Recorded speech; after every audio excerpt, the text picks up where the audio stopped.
Começa agora a conversa de redação com a participação do Eduardo Costa, do Júnior Moreira, da nossa colunista de economia aqui no Jornal da Itatiaia, Rita Mundim, e do sociólogo, professor da PUC Minas, doutor em sociologia, Luiz Flávio Sapori. Você, ouvinte Itatiaia, pode participar dando a sua opinião pelo WhatsApp do jornalismo, que é o 99996-7074. Manda uma mensagem de texto com o seu nome, o seu bairro e a cidade que você mora. Ô Júnior Moreira, novas regras de reabertura do comércio entram em vigor em Belo Horizonte. Após muita espera, bares e restaurantes vão finalmente abrir, mas só para o almoço. Aline, bom dia para você mais uma vez, pro Sapori, pra Rita, pro Eduardo, pros ouvintes do Conversa de Redação. Pois é, Aline, a gente não esperava, né, essa reabertura, a possibilidade de um desmembramento, mas para abertura apenas de praças e parques, né?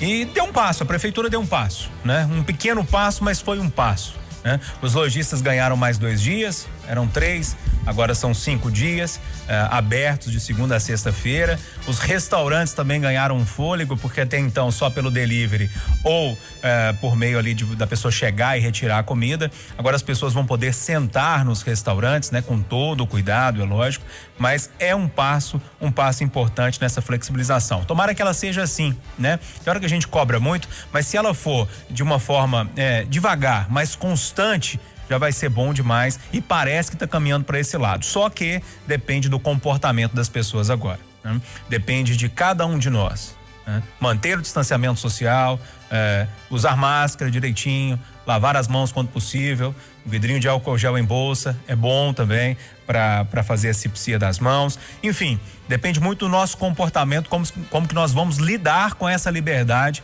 a partir de agora, e também os comerciantes, né? Como os comerciantes vão orientar e também cumprir os protocolos destinados a essa retomada. Agora tem uma vantagem, né? Pelo menos hoje, amanhã, enfim, mesmo com as praças, os parques abertos, a chuva que está chegando em Belo Horizonte, a previsão indica para isso, e também o frio que deve chegar, né? Nessa onda de frio histórica que nós estamos esperando, isso deve manter as pessoas em casa.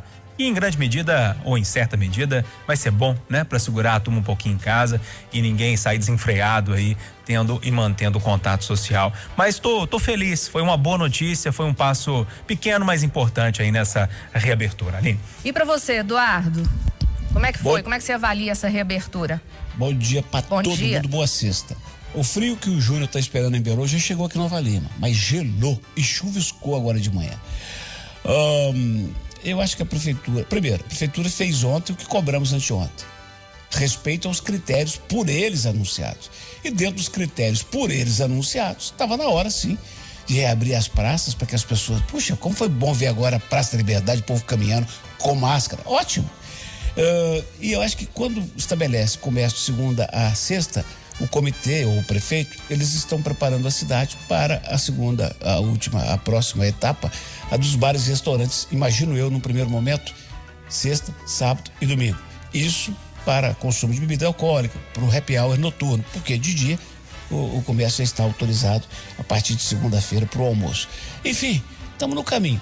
Agora, em relação a essa questão dos bares, embora o prefeito insista em dizer que ele não trabalha sob pressão, talvez ele não seja pressionado, mas o comitê seja sugestionado até ele, porque isso ficou muito ideologizado,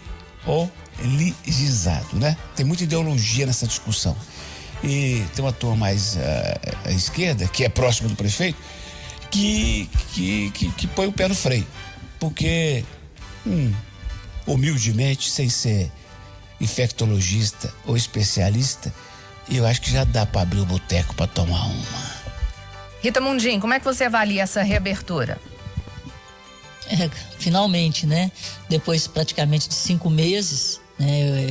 Como disse o Júnior, foi um passo até além do que a gente esperava, mas fica aquela pergunta que não quer calar. Enquanto os restaurantes são impedidos e o comércio até de abrir no sábado, que é um dia em que as pessoas têm mais disponibilidade de tempo para fazerem as suas compras, não estou falando para aglomerar não, mas em restaurante e bar, ok.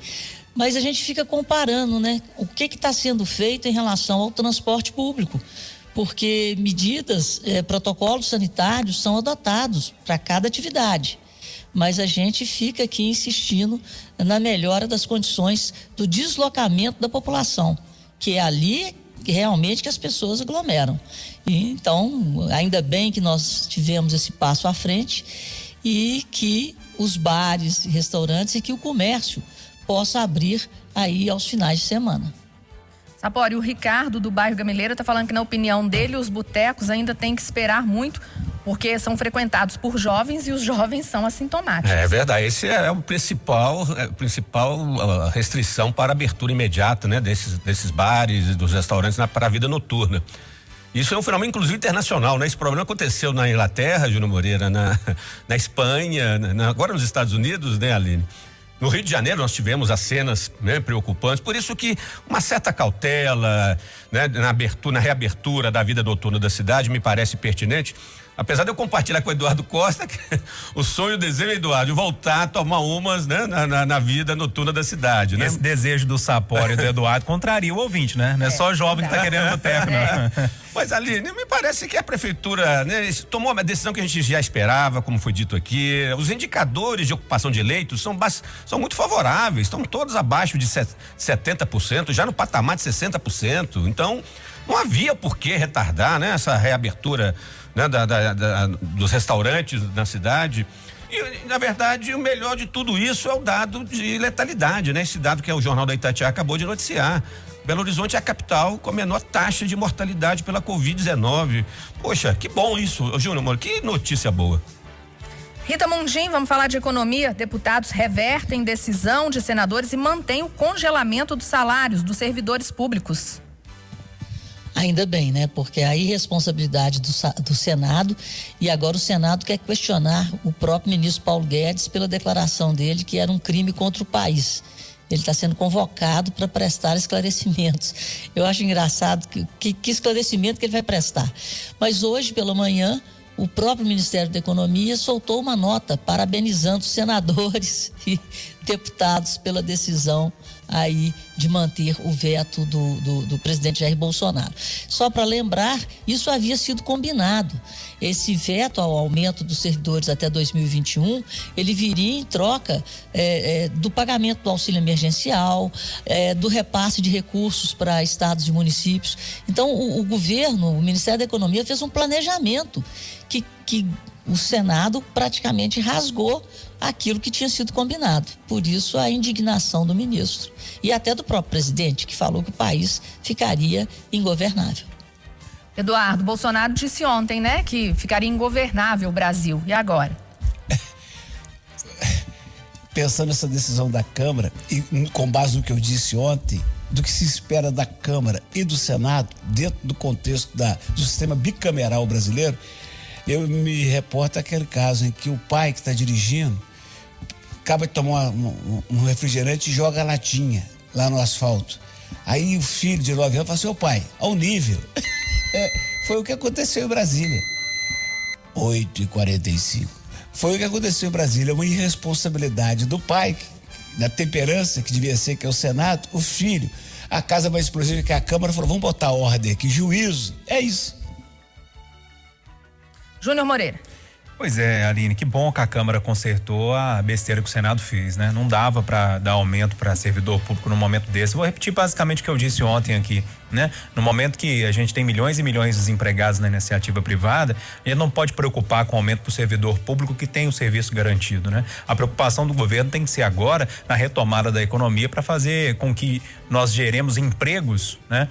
Para 10, 12, 13 milhões, não sei em quanto que esse número vai chegar na iniciativa privada, né? Agora, sobre a questão do Guedes, eu concordo plenamente com o Guedes, né? O que eles fizeram no Senado é criminoso.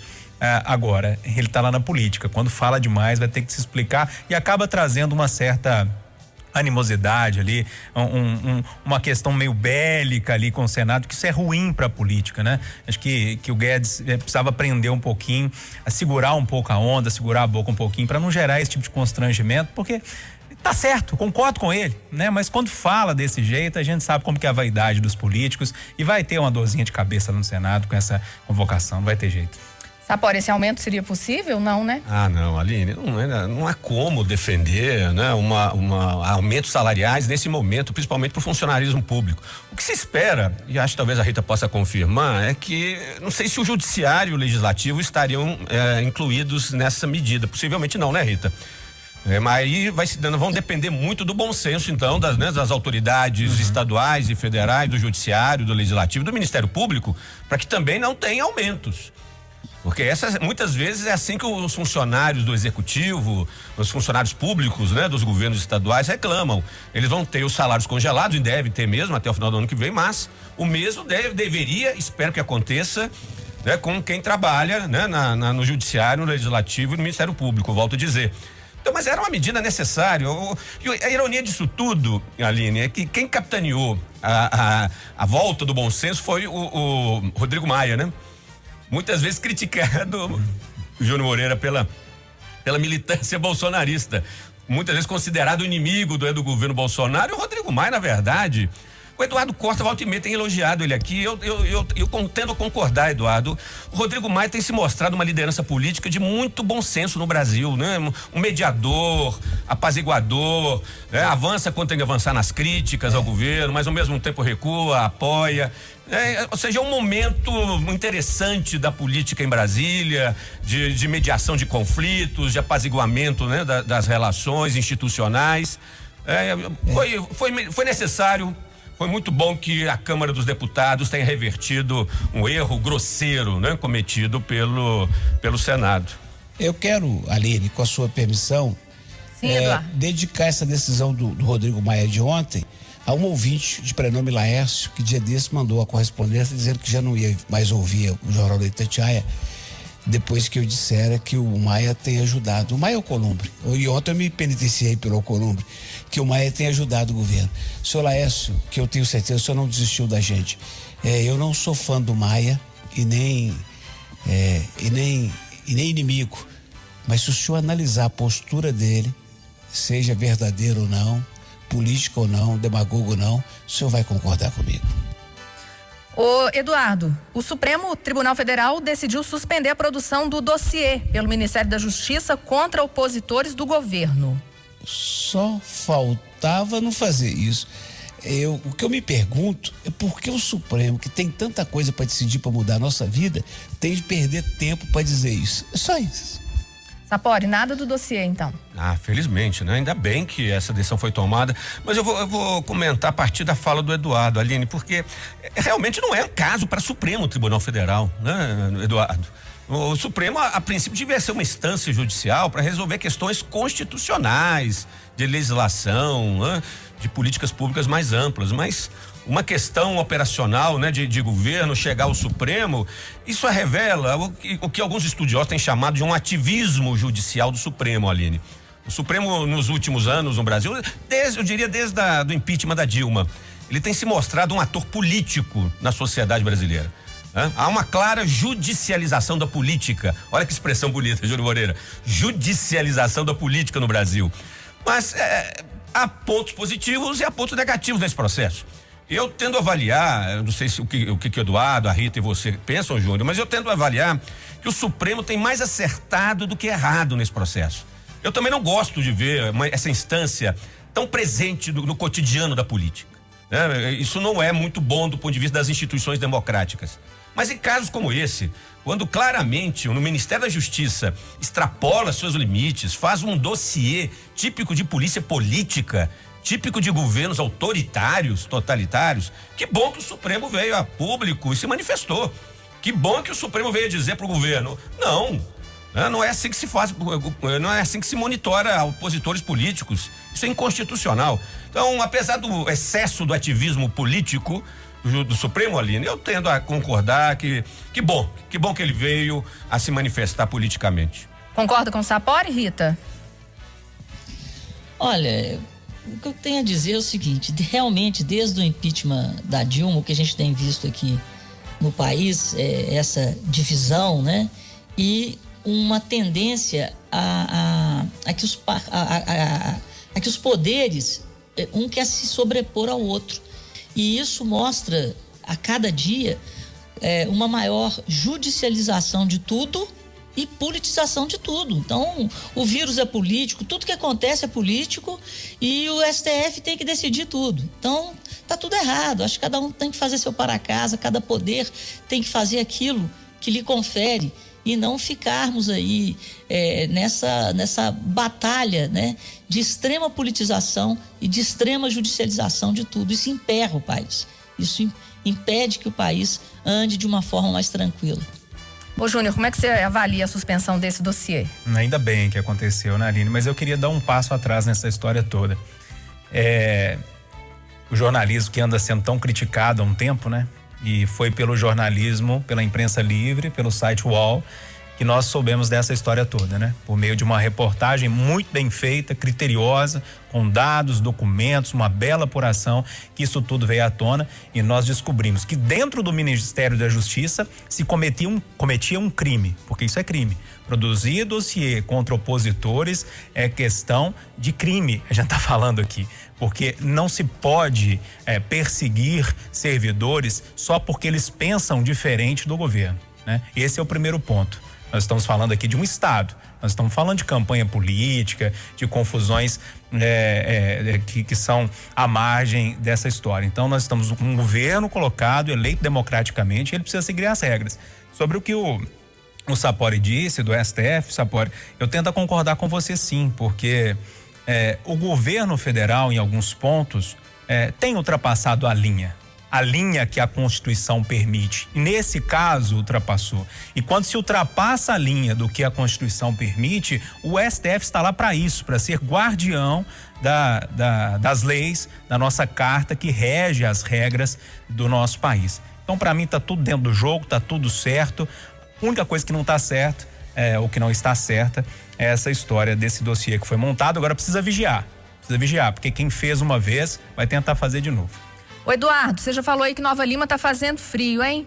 Como é que vai ficar essa nova onda, a onda histórica, né, de frio aí? Você tá preparado? Ué, tô. Sabe como é que era? Mais de 60. Eu tô com o joelho meio zebrado esses dias, eu já até tenho uma consulta médica. O doutor Lúcio me tratou muito bem, falou que vai me receber porque o joelho tá doendo muito. Aí você imagina o no joelho frio? Doendo, hein? No frio, então? É cartilagem, dói, né? Aqui, mas é bem-vindo para dar um refresco. Tudo é bem-vindo. A gente precisa de reclamar menos e agradecer mais, que Deus é bom e Ele tá conosco, Aline. Rita Mundim, você tá em Nova Lima também? Tá fazendo frio aí, né? Eduardo Também. falou. Já tô preparando o vinho para de noite. Um vinho, um caldinho, assim, uma sopinha. E avisa a Jéssica que hoje tem sextou, que a gente fala de mercado de 6 a 7, né? No Instagram, tomando um vinzinho e falando de mercado. Não tá muito bom falar de mercado ultimamente, não, porque o mercado tá muito estressado. Mas o vinho, com certeza, vai estar mais gostoso hoje. E dói até o dente, né, Eduardo? O frio daqui. Sapori, você gosta de frio, Sapori? Mais ou menos, Aline. Eu sou um homem mais do calor, do sol, mas como a Rita, já fiz a encomenda de algumas garrafas de vinho. Já fiz a seleção, Júnior Moreira, das séries que eu quero assistir esse final de semana. Eduardo, o cobertor tá lá preparado, já mandei o recado lá pra dona Roseli, que no final de semana vai ser quietinho, juntinho, né? Assistindo boas séries e com bom vinho chileno, Rita. Sapori, Rita, meus caros, a Carla Madeira, essa espetacular, genial publicitária mineira, escreveu um livro fantástico, Tudo é Rio, um livro espetacular. E lá tem uma frase lá que ela fala, que eu não esqueço. A Rita me fez lembrar quando falou que dói até os dentes. O frio aqui em Nova Lima, dependendo da noite, ele dói onde a carne encontra o osso ali. Ô Júnior, a última vez que tinha chovido aqui na capital foi dia 3 de julho. Estamos 48 dias, né, sem chuva. Agora de manhã a gente falou que estava chovendo na Pampulha. Você gosta da chuvinha, frio? Eu gosto desse tempo. Tô vendo a Rita e o Eduardo falarem do frio lá de Nova Lima, e o clima da minha cidade, né, na minha cidade natal de Passatempo, é muito parecido com o clima de Nova Lima, um pouquinho mais ameno ainda. E eu tenho saudade, viu, dos dias que acordava lá na roça, aí você olha pro gramado assim, tá aquela geada, aquele frio, aí você faz um cafezinho, senta ali no pé do fogão de lenha, bate um papo, conversa, come um pão de queijo quentinho na hora. Deu saudade. Agora, o único problema disso tudo, Aline, é que eu amo o frio, sou apaixonado com essa época e me acostumei vivendo assim com o frio, mas foi a resposta que o Claudemir, meteorologista do IMET, deu pra gente hoje na pergunta que eu fiz pra ele sobre agricultura com o frio. E ele disse que sim, há um risco muito grande, principalmente no sul de Minas, por causa das geadas que devem ser um pouco severas nesse fim de semana com a plantação de café. Tomara que a geada não venha tão forte assim, né, que os produtores consigam driblar, né, esse percalço aí do tempo, ainda mais num ano que a gente está comemorando tanto o plantio, enfim, a colheita recorde de grãos. Tomara que não atrapalhe tanto o nosso café lá do sul de Minas. Logo agora, né, Eduardo, que estava indo tudo tão bem pro agronegócio. Mas vão ser poucos dias, vai passar, a nossa produção vai ser gigantesca. O homem do campo também, aquele que pisa na bosta do boi de madrugada, que apeia o bezerro, aparta o bezerro, apeia a vaca e tira o leite e enche o latão. Um abraço bem caloroso nesses dias de frio pra ele, é esse Sapori. É um friozinho com uma boa companhia, então, Eduardo, não há nada melhor, isso é verdade, devo reconhecer. Eu ouvi também essa sua entrevista, Júnior, eu fiquei de certo ponto, assim, eu fiquei até mais aliviada, porque a colheita do café está no final. Sim. Então, grande parte da colheita já aconteceu, graças a Deus. É verdade. Então, eu acho que o prejuízo, o que acontecer, não vai ser tão profundo assim, exatamente porque nós estamos no final da colheita. Isso é verdade que a Rita disse. O único problema, né, Rita, é a questão da folhagem ali, a queimar, né, e atrapalhar a colheita do ano que vem. Mas se Deus quiser, não vai ser muito complicado. Não tenho fé em Deus que os nossos agricultores não podem sofrer mais esse tombo, não, se Deus quiser. O Eduardo, o céu aqui em Belo Horizonte está bem nublado, aqui no bairro Bonfim, temperatura aqui 18 graus agora, viu? Aqui tá uns 13, nublado e frio.